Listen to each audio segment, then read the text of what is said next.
মমতার mission ভাইপোকে admission হাসপাতালে ফেলিও, দুটো হাসপাতাল বললো যে কিছু হয়নি, আমরা ভর্তি নেব না। অর্থাৎ এখানেও সেই ভিকটিম কার্ড, এখানেও সেই এক স্টান্টবাজি এবং ড্রামা। মমতা ব্যানার্জি তো নিজে ডক্টর, উনি তার এমপিদের বলতেন কি ওষুধ খাওয়া উচিত, উনি দেখতে পারেন।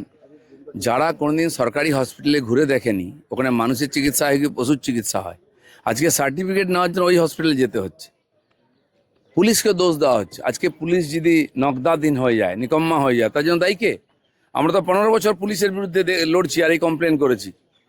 আজকে পুলিশ খারাপ হয়ে গেল, আজকে ডাক্তার খারাপ হয়ে গেল, হসপিটাল খারাপ হয়ে গেল, যখন সময় খারাপ হয়েছে। আজকে এইসব নাটক দেখতে হচ্ছে আমাদের। কিচ্ছু হয়নি, হিরো হতে গেছিলেন কেন? জীবনে যে মাটিতে পা ফেলেনি, হাওয়াতে নেতাগিরি করে বড় হয়েছেন। 22টা গাড়ির কনভয়, 100টা পুলিশ, এ তো আমরা ছোটবেলা থেকে দেখে এসেছি। কিসের জন্য, কিসের অধিকারী পেতেন? যখন আমার গাড়ি ভাঙতো, আমাদের কর্মীরা সুসাইড করতো, যখন পিটিয়ে মারা হতো আমাদের কর্মীদের, ওদের নেতারা কুণাল ঘোষ, ববি হাকিম স্টেটমেন্ট দিত কি জনরোষে বিজেপির লোকেদের মেরেছে। দেখুন জনরোষে কি বলে, কাকে বলে। আর যখন সুইসাইড করতো আমাদের কর্মীরা, বলছে বিজেপির লোকেরা হতাশায় সুইসাইড করছে। তোমার কাউন্সিলর সুইসাইড কেন করলো? কেন বাড়ি ছেড়ে পালিয়ে যাচ্ছ? পাবলিক রাস্তায় কেন পেটাচ্ছে? আমি বলেছি বাকি নেতারাও সাবধান থাকুন, রাস্তায় বেরোবেন না, জামা কাপড় খুলে বাড়ি পাঠিয়ে দেবে। বাজারে ইতিমধ্যেই ডিমের দাম বেড়েছে, খোলা বাজারে ডিমের দাম ডজনে 6 টাকা বেড়েছে। এটা কি এই এত ডিম যদি এত টিএমসি নেতাদের উপহার দেওয়া হয় তাহলে ডিমের দাম তো বাড়বেই। ওরা বলেছে আমরা ডিম দিয়ে অভিনন্দন জানালাম, ডিজে বাজাতে এসেছি। কারা বলেছিল দুপুর 12টার পরে 4 ডিজে বাজবে? তোদের কোন বাপ আছে দেখবো আমি রক্ষা করে, কার বাপ কাকে বাঁচায় দেখো এবার।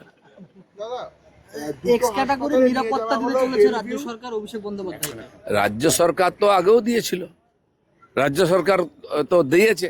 আর আমাদেরকে রাজ্য সরকার কোন, আমি এমএলএ ছিলাম, আমাদের এমএলএদের জন্য ভিক্ষা করেও সুরক্ষা দেয়নি, তাদেরকে মারা হচ্ছিল। আমাদের এমপি খগন মুর্মুকে মেরে রক্তাক্ত করে দেওয়া, সে ফটো আপনারা দেখিয়েছেন। তখন সিম্পেথিও দেখিনি, নাটকও করিনি। তো একটা এমপির সুরক্ষা নেই, এখন বলছে উনি এমপি। আচ্ছা, বিজেপির এমপি হলে এমপি নয়, টিএমসির এমপি হলে এমপি। আমাদের বাধ্য হয়ে কেন্দ্র সরকার আমাদের এমএলএদের সুরক্ষা দিয়েছিল সিআইএসএফের। বিধানসভার মধ্যে সিআইএসএফকে ঢুকতে দেওয়া হতো না। 100-150 সুরক্ষা কর্মী তারা বাইরে রৌদ্রে দাঁড়িয়ে থাকতেন, সেদিন তো আমরা দেখেছি। আমি তো একটা কথাই বলবো, দেখ কেমন লাগে, এছাড়া কি বলা আছে?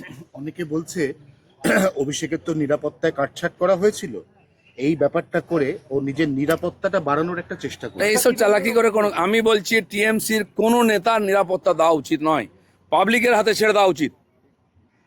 এরা পাবলিককে হ্যারেস করেছে, লুট করেছে, মহিলাদের সঙ্গে যে ব্যবহার করেছে এই শাহজাহানের মতো, আর যারা যারা আছে নামি সব নেতা, পাবলিকের হাতে ছেড়ে দাও আর দেখুক পাবলিকের মার দুনিয়ার বার কীরকম হয়।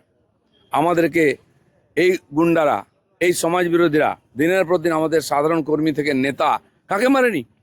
সেই দিনটা আমি ভুলিনি, যেদিন শওকত মোল্লা আর ওখানকার মগরাহাটের এমএলএ 2000 লোক নিয়ে কুস্তিতে রাস্তা ঘেরাও করে আমাদের ন্যাশনাল প্রেসিডেন্ট মাননীয় নাড্ডাজির উপরে অ্যাটাক করেছে। আমি সেই গাড়ির মধ্যে ছিলাম, বড় বড় ইট পড়ছিল দরজায় এসে গাড়িতে, যদি বুলেট প্রুফ গাড়ি না হতো আমরা কেউ বাঁচতাম না।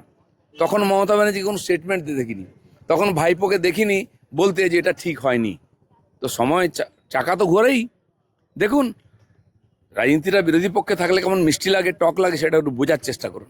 বিধানসভার সইকাণ্ডে গতকাল অভিষেক বন্দ্যোপাধ্যায়ের বাড়িতে সিআইডি টিম গেছিল। না, সিআইডি যাবে, সিবিআই যাবে, এনআইএ যাবে, কারণ এই সব ধরনের অপরাধের সঙ্গে এরা যুক্ত আছেন। আর এই সিলসিলা চলবে। আমি ভোটের আগে বলেছিলাম যে যদি একদিন সরকার পাল্টে যায় টিএমসির নেতাদেরকে গণধোলাই হবে, রাস্তায় পোস্টে বাঁধা হবে, চৌরাস্তায় কাপড় খুলে নেবে। সবে শুরু হয়েছে, পাবলিক সাহস পেত না, এখন সাহস পেয়েছে পাবলিকের অধিকারের হিসাব নিকাশ করার। তবু আমি বলবো এই দেশে আইনের রাজ্য, এই রাজ্যে আইনের রাজ হবে, আইনের উপর ভরসা রাখুন। অনেক বড় বড় লোককে আইনের ভিতরে যেতে হয়েছে, কেউ বাইরে নয়। আর আমাদের বিজেপি সরকারের উপর ভরসা রাখুন, কোনো দোষী বাঁচবে না, সবাইকে সাজা পেতে হবে। শনিবারের বারবেলাটা ওনার কাছে ভালো গেল না, প্রথমে বাড়িতে সিআইডি গেল, তারপরে ওনাকে পচা ডিম ফিম সব ছোড়া হলো, তাহলে কি ওনার শনির দশা লেগেছে? না, সবে তো শুরু হয়েছে না, এতদিন ক্ষমতার অপব্যবহার করে ওনারা যা যা করেছেন না, আমার মনে হয় দুনিয়াতে খুব কম দেশে এরকম দেখেছি আমরা। তো তার তো হিসাব হবে, আইনের কাজ করছে। পাবলিকের যে ক্ষোভ ছিল, আচ্ছা কি আছে, কটা দিন যদি বাড়ি থেকে না বেরোতেন কি অসুবিধা হয়ে যেত? আমি বলছি বাকি নেতাদেরও টিএমসির, আপনারা বেরোবেন না, কেউ আপনাদের দায় নেবে না। আমাদের কাছে তো পুলিশ নয় যে আপনাদের বাড়ি বাড়িতে পাহারা দেবে। টিএমসির আমলে অর্ধেক পুলিশ নেতাদের বাড়িতে থাকতো, নেতাদের পেছনে যত বড় ক্রিমিনাল অ্যান্টি সোশ্যাল তার তত বড় সিকিউরিটি ছিল। যত বুলেট প্রুফ গাড়ি, দামি দামি গাড়ি কেনা হতো, পুলিশরা বলছে আমাদের ঢরঢরের গাড়ি দিয়ে নেতারা সব ভালো গাড়ি নিয়ে নিচ্ছে সিকিউরিটির জন্য। কেন পয়সা খরচা করবে? তোমরা চুরি করবে, লোককে হ্যারাসমেন্ট করবে, আর সরকার তাদেরকে পাহারা দেবে? কোনো দায় নেই। শিয়ালদা হাওড়ার মেসি কাণ্ডে অরূপ বিশ্বাসের বিরুদ্ধে বিধাননগর দক্ষিণ থানা এফআইআর দায়ের করলো। 5-6টি ধারা বিএনএস, ভারতীয় ন্যায় সংহিতা, দুটি তার মধ্যে দেখুন, পঞ্চায়েতে দুর্নীতি, মিউনিসিপ্যালিটিতে, জেলা পরিষদে, ভিন্ন ডিপার্টমেন্টে, কিন্তু আন্তর্জাতিক দুর্নীতি এটা টিএমসি করেছে। আন্তর্জাতিক অপমান মেসিকে টিএমসি নেতারা করেছেন। বাড়ির বউ চাকর বাকরকে নিয়ে তার সঙ্গে সেলফি তুলিয়েছেন। ইলেকশনে তার লাভ নেওয়ার চেষ্টা করেছেন। আমার তো মনে হয় বেশি না পালিয়ে গেলে তাকে টিকিটও দিয়ে দিত, একটা এমএলএ বাড়ত। কী ধরনের বেইজ্জতি! বাঙালির মুখ কত পোড়াবেন আপনারা প্রত্যেকটি জিনিস। এবং তাকে নাম করে কত কোটি কোটি টাকা তোলা হয়েছে, লুট করা হয়েছে। সেই কমিটিতে বা ওইখানে ছবিতে যাদের দেখা যাচ্ছে প্রত্যেকের বিরুদ্ধে সরকারি আর পুলিশ ব্যবস্থা নিক, এটা সাধারণ মানুষ চাইছে। শিয়ালদা হাসপাতালে নিয়ে যাওয়া হলো, নেওয়া হয়নি সেরকম কোনো অবস্থানে ভর্তি জানিয়ে দেওয়া হলো। ভিডিও সামনে এসছে আমাদের কাছে যে রীতিমতো মমতা বন্দ্যোপাধ্যায় চিকিৎসকদের থ্রেট করছে হাসপাতালের ভেতরে। এই যে থ্রেট কালচার হাসপাতালে তো আগে ছিলই, সুপার করতেন, ডাক্তাররা করতেন। এখন মুখ্যমন্ত্রী থ্রেট কালচার চালু রাখার চেষ্টা করছেন। ওটা হবে না, জমানা পাল্টে গেছে। ডিম মারলে কেউ চোট লাগে, আমি তো প্রথমবার দেখলাম। মমতা বন্দ্যোপাধ্যায় বেরিয়ে অভিযোগ করছেন যে প্রশাসনের তরফ থেকে, পুলিশের তরফ থেকে হাসপাতালকে চাপ বিজেপি দেওয়া চাপ হচ্ছে। দিয়েছে বলে বেলভিউ ভর্তি দেয়নি। বিজেপি ভয় দেখাচ্ছে, এটা মমতা ডাক্তার- না বন্দ্যোপাধ্যায় না, কেন ভর্তি নেবে? একটা অসুস্থ মানুষের জন্য বেড আছে। একটা সুস্থ মানুষ গিয়ে একটা বেড দখল করে থাকবে? আমি দেখলাম অ্যাপ্রন পরে গাড়িতে উঠছেন, ঘুরে বেড়াচ্ছেন। হসপিটালটা কি ট্যুরিজম নাকি, ঘুরতে যাওয়ার জায়গা? ডাক্তারকে চমকে চমকে হসপিটাল নেবেন? আরে এদেরই যে ক্লাব আছে, ডায়মন্ড হারবার স্পোর্টিং ক্লাব, এই সেন্ট্রাল পার্কের পেছনে একটা জায়গা, একটা মাঠ পুরো দখল করে রেখেছে কয়েক বছর। তাকে চ্যাম্পিয়ন করতে হবে, তাকে এ ডিভিশনে তুলতে হবে, ফার্স্ট ডিভিশনে। তার জন্য রেফারিকে চমকানো হতো, তার জন্য কর্মকর্তাদের চমকানো হতো। আমাকে বলেছিল লোকেরা তদন্ত করুন। আমি চ্যালেঞ্জ করছি, এই থ্রেট কালচার ভুলে যান। মানুষ ঘুরে দাঁড়িয়েছে, রাস্তায় না বেরোনোই আপনাদের পক্ষে সবচেয়ে ভালো। দাদা অ্যাপ্রনটা কি চুরি হয়ে গেল তাহলে? আর ত্রিপল চুরি হতে পারে, এটা অ্যাপ্রন চুরি হবে না? দাদা শিয়ালদা হাওড়ার পর গতকাল মধ্যরাতে দমদম স্টেশনের বাইরে এবং প্ল্যাটফর্মের সমস্ত হকার উচ্ছেদ করে দেওয়া হয়েছে বেআইনি দখলদারদের। তবে যারা ব্যবসায়ীরা তারা বলছেন 20 বছর ধরে সংসার চালাতাম, এখন কি হবে? না, প্রথম কথা তো যে যেখানে ইচ্ছা বসে গেছে, এ অধিকার কেউ দেয়নি। সরকার ভাবছে, কিন্তু আগে স্টেশনটা যারা যাত্রী আছেন, প্যাসেঞ্জার, তাদের জন্য প্ল্যাটফর্ম। কোথাও প্ল্যাটফর্ম বসা দাঁড়াবার জায়গা নেই। আপনি যদি একটু লেট হয়, ট্রেন ঢুকছে, ছুটে আসে যেতে পারেন, 10 জনকে ধাক্কা মারতে, দোকান ডিঙিয়ে যেতে হবে। কেন? কে অধিকার দিয়েছে? কোনো নেতার টাকা নিয়ে বসিয়ে তার দায় আমরা নেব? সারা ভারতবর্ষে সব জায়গায় এখন হঠাৎ এই হকারদের প্রতি সিম্প্যাথি জেগে উঠেছে লোকের। কেন ভাই? অনেক জায়গায় হকার কর্নার্স হয়েছে। সরকারও ভাবছে অন্য জায়গায় জায়গার ব্যবস্থা করবে, সেখানে বসবে। কার কিছু নেই, নিজের বাড়ি আছে, সরকারি জায়গা দখল করে বসে আছে। নিজের একটা দোকান আছে, ফুটপাতে একটা বা স্টেশনে দোকান করে বসেছে। এগুলো তো মেনে নেওয়া যায় না। সরকারি জায়গা কি ব্যবসা করার জন্য, কামানোর জন্য আছে নাকি? আপনি দেখুন সব জায়গায় লোকেরা ভাড়া দিয়ে বড় বড় দোকান নিয়েছে, তার সামনে স্টল লেগে গেছে, দোকান লেগে গেছে। তারা কি অপরাধ করছে? তারা জলের ট্যাক্স দিচ্ছে, তারা বিদ্যুতের ট্যাক্স দিচ্ছে, তারা ভাড়া দিচ্ছে, অথচ খদ্দের তার কাছে পৌঁছতে পারছে না। সবাই সামনে বসে আছে। আর করেছে নেতারা, যে বসিয়েছে তাকে বলুন, তার জন্য আমরা দায়ী নই। না, তারা বলছেন উন্নয়নে বাধা দিতে তারা রাজি নন, কিন্তু পুনর্বাসনটা আগে ঠিক করে আছে, আগে পরিষ্কার হবে, তারপরে পুনর্বাসন হবে। জানাই নেই, লিস্ট করতে যান, দেখুন 100 জায়গায় 200 নাম চলে আসছে। কোথায় এটা হয়নি? আগে তো সরকারি জায়গা ফেরোচ্ছে, এবং রেল থেকে আরম্ভ করে পিডব্লিউডি, রোড, সবাই নিজের জায়গা পরিষ্কার করবে। অর্ধেক লোক তো বাংলাদেশ থেকে এসে বসে গেছে। যে নেতারা টাকা নিয়ে বসেছে তার বাড়ি ঘেরাও করুন। দাদা, যে সঞ্জু কর্মকারের বাড়িতে তিনি গেছিলেন অভিষেক বন্দ্যোপাধ্যায়, যারা ওখানকার স্থানীয়, তাদের বয়ানের সঙ্গে তৃণমূলের অভিযোগ মিলছে না। স্থানীয়রা অভিযোগ করছে তোলাবাজ ছিল, এবং তার থেকে বড় কথা হার্ট অ্যাটাকের কারণে তার মৃত্যু হয়েছে। তাহলে এই যে একটা ঘটনা, ভোট পরবর্তী হিংসা, সেখানে কোনোভাবে তৃণমূলের নাটক কি মনে হচ্ছে? এমনকি অভিষেক বন্দ্যোপাধ্যায়ের নাম করে ভয় দেখাতো বলে অভিযোগ রয়েছে। শুনুন, এর সব কটা তোলাবাজ।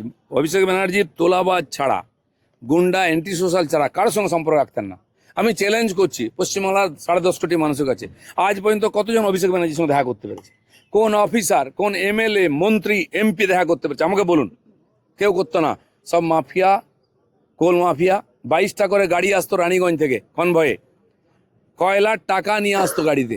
আমরা কমপ্লেন করেছি, পুলিশ তাকাতো না, উল্টো দিকে তাকাতো। তার জন্য রাস্তায় পুলিশ গার্ড থাকতো যে কেউ ডিস্টার্ব না করতে পারে। চ্যালেঞ্জ করছি দিনের পর দিন, সব তথ্য পাওয়া যায় ইনকোয়ারি হলে। এসব আমরা দেখে এসেছি।